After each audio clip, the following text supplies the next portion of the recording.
Hello and welcome to the France 24 interview. Our guest today is the former Prime Minister of Pakistan, Imran Khan. He joins us from his residence in Lahore. He is on bail since May 13. He had been arrested a few days earlier while appearing in a court in a corruption case, prompting a wave of violent protests and arrests. Mr. Khan, thank you very much for being with us. Could we say that you're essentially under house arrest while other cases are pending? Put it this way, I'm isolated because all my top leadership is arrested. Over 10,000 of my workers have been arrested. Anyone who supports PTI is either arrested or has gone underground. So people are hiding now. So basically, I mean, I'm quite isolated right now. Right. This Friday, the Interior Minister announced that 33 of your supporters have been handed over to the army to face military trials on charges of attacking military installations in the aftermath of your arrest. And he indicated in a press conference that yourself could face a military court. What is your reaction to this? Well, first, let me talk about myself. There are 150 cases on me right now. And 4 of the cases were when I was in prison. For 4 days, they put me in prison. So what happened when I was in prison? I was completely cut off from everyone else. How was I involved in 4 criminal cases when I was in prison? So what is happening is that the government and the establishment are petrified that whenever there are elections, and this is election year in Pakistan, that my party will sweep the elections. So what they're trying to do is to get me out of the way, either in prison, and what they have done now is this complete crackdown on anyone who is a PTI's a supporter, anyone who gives funds to the party, the political workers. There's a complete unprecedented crackdown. People are in jails right now, including women. Never in our history have women been treated the way they have been. So therefore, the situation right now is that they are desperate to dismantle my party, which is PTI. And one of the tactics now they are using is our military courts, because normal courts find it very difficult to convict anyone on these false charges. So I get bail in every case because the cases are frivolous. But now this new tactic coming in of military courts, which basically means the end of our democracy. As you mentioned, over the past few days, several prominent members of your party have either left their position, quit, including 2 former ministers, Shireen Mazari, Fawad Chaudhry. Is this the beginning of the end of the PTI? I should add that the defense minister said that the government is considering a ban on your party for attacking the state. Well, first, let me explain what they are, the reason why they are trying to ban the party. What's the reason behind it? What happened was that when I was on bail, I was sitting in the precincts of the High Court in Islamabad, and the Rangers, which is the army, out of nowhere they came. They did a commando action. They beat up people around me. They beat up the staff of the High Court, and then they took me as if I was some sort of a terrorist. And it was all illegal. I was abducted. Now, when the images went out, there was going to be a reaction. But unfortunately, this was used as a way, and I quote, this is exactly what Adolf Hitler did in 1933, when he used the fire in the Reichstag, in the parliament, as a way to crush the communists. This is what they've done right now. If there are 2 or 3 military buildings, especially the Corps Commander House, they were affected because of arson. Well, take action against those people who were involved. How come all over Pakistan, anyone who's at PTI has been arrested? Over 10,000 people, how can you arrest 10,000 people? And anyone who had nothing to do with arson.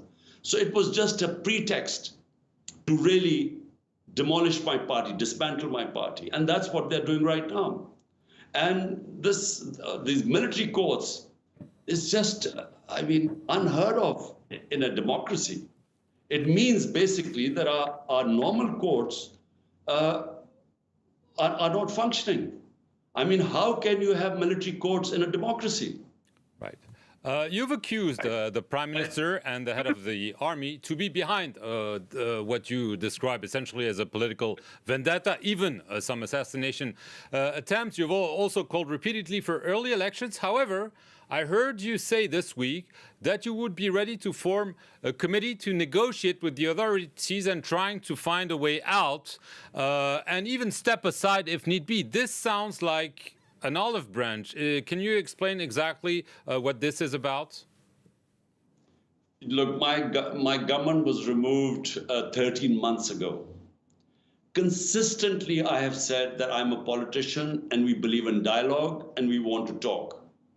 Problem is that the ones who removed me got scared that I had so much public support, and the by-elections that took place subsequently, out of 37 by-elections, my party swept 30 of them. So they got scared that the ones who removed me, they thought if there would be elections, I would be back. And therefore, even when the Supreme Court announced, according to the Constitution's elections of the province of Punjab, where I'm sitting right now, which is 60% of Pakistan, the government refused to hold elections. So they're running away from elections. And meanwhile, what they're trying to do is to crush the party through these means, these fascist tactics. I mean, this unparalleled victimization that is going on right now, we've never seen this in our country. And actually, the worst is it's dismantling our democratic system because they're not listening to the courts of Pakistan. The courts give a judge, give someone bail. He's immediately picked up by the police and another case is slapped on him. There's custodial torture my people are facing. They're living in inhuman conditions. It's very hot right now. People are crammed in small cells. And therefore, then the magic word is that, look, we'll release you. All your cases will be finished. All you have to do is say you renounce that you're no longer part of PTI. So that's what's happening. But Mark, you know, political parties only weaken when their vote banks go down. What is happening is that there's more sympathy for my party than ever in our history. So the vote bank is increasing. It doesn't matter if people come and go, because all that matters is that in a parliamentary democracy, people will win on the ticket of PTI. And that's what will happen. Right, but are you forming a committee to try to negotiate with the authorities despite all the accusations, yes or no? Oh, yes. I mean, but this is not the first time. There was a committee before too. So again, I'm announcing a committee today. The whole point is that our country is going down. Our economy is in a mess. We have the worst inflation in our history. Our growth rate has gone into minus from 6.1%. So exports, everything is going down. The entire revenue collected by our government goes into servicing our debt. So we running our country on debts, on further loans. Therefore, my point is that right now, just to keep me out, the whole system is crashing. I mean, they're not holding elections. The courts, they don't listen to. The Constitution of Pakistan is discarded. So I'm saying that, look, why not hold talks and make me understand? If you think that I'm such a big threat to this country, well, on the negotiating table, make me understand. And if you don't want to hold the elections now in October, how does Pakistan benefit from that? Because our economy is sinking. Because there is no political stability, there will not be any economic stability. So all I'm saying is that let's sit down and talk rather than this victimization which is going on and the merciless persecution of my workers and all my senior leadership is in jail. They can only come out on one reason: if they renounce, if they leave my party. Right. Just an important point. You mentioned elections. You've called for early election. They're slated for October. From what you just say, I'm understanding that you could accept holding the elections on schedule, that is in October, and not necessarily continue to call for early elections. Is that correct, Imran Khan? Well, Mark, let me make you understand. If you dissolve, out of the 4 provinces, my party was in power in 2 of them, which is 70% of Pakistan. So the constitution says if you dissolve your government, the elections have to be held in 90 days. This is the constitution of Pakistan. So I dissolved my 2 governments. More than 90 days have passed, but there are no elections because the government is refusing to hold elections. So we went to the Supreme Court. The Supreme Court ordered elections in Punjab on the 14th of May. The government refused. So they are so scared of elections and they're scared of my parties sweeping the elections. They're refusing. They're even violating the constitution of the land and the rule of law.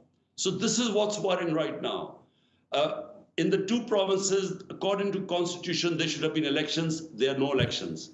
The main elections, the federal elections, are supposed to be held in October, which is fine, which is the government's prerogative. But my worry is they're not even going to hold elections in October if they think we are going to win. Right. Last question, Imran Khan. Obviously, you've claimed that there were attempts on your life. Do you feel safe right now at home, or if you have to go to court again? Oh, I'm not at all safe because the people who tried to kill me once when I had bullets in my legs, they tried to kill me again on the 18th of March. In the judicial complex when I went in, I was very lucky to survive that because I just got out in nick of time. Otherwise, they would have killed me there. And my fear is that they know that even if I'm in jail, my party is going to sweep the elections. So I think that's why they will, I feel there will be another attempt. In any case, I don't feel safe because the government, which is supposed to protect you, they're trying to kill you. So obviously you don't feel safe. Imran Khan, that's all we have time for. I want to thank you very much for appearing on this edition of the France 24 interview from your home in Lahore in Pakistan. And thank you all for watching it.